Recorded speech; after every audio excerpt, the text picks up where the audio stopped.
At narito na naman ang mainit na balita mula sa mundo ng social media na hatid sa inyo ni Madam Chika. Isang matinding balitang hatid namin sa inyo ngayon, nagkaroon ng isang malupit na binaltahan sa pagitan ni Vice Presidente Sara at mag-asawang Ferdinand Bongbong Marcos at First Lady Liza Marcos. Ayon sa mga ulat, hindi napigilan ni VP Sara ang magbigay ng matinding pahayag laban sa mag-asawang Marcos. Kasunod ng mga taga-umano'y kalokohang ginawa nila na nagbunsod ng matinding tensyon sa loob ng administrasyon. Ayon sa mga sources mula sa palasyo, binultahan ni VP Sara ang mag-asawa dahil sa mga sinabi ni Liza Marcos kamakailan lamang. Nag-ugat umano ang issue mula sa mga hindi pagkakaintindihan at mga pahayag nagbigay ng hindi magandang impression sa VP ayon kay Sara. Sobra ng mga kalokohan na pinapakita ni Liza Marcos at ng mga pahayag nito tila naglalayong pabagsakin siya sa kanyang posisyon. Matapos ang ilang araw ng tensyon, pinahayag ni VP Sara ang kanyang tensyon na magsampa ng kaso laban sa mag-asawa.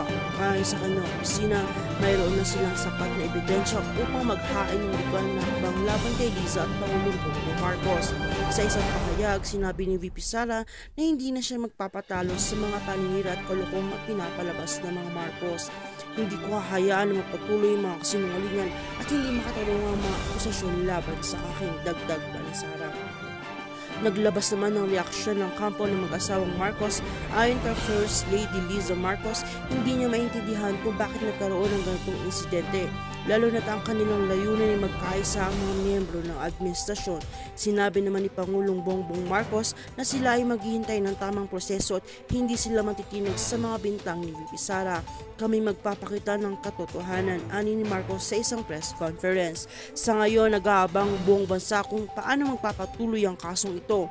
Ang mga eksperto sa batas ay nagsasabing ito ay maaaring magdulot ng malalim na epekto sa politika ng bansa.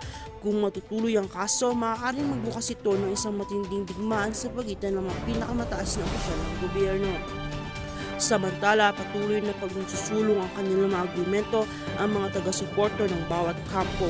May mga nagtatanggol kay VP Sara, sinasabing siya'y nararapat lamang magtanggol sa kanyang dignidad, habang ang mga taga-Marcos na may nagsasabing walang katotohanan ng mga paratang na ito.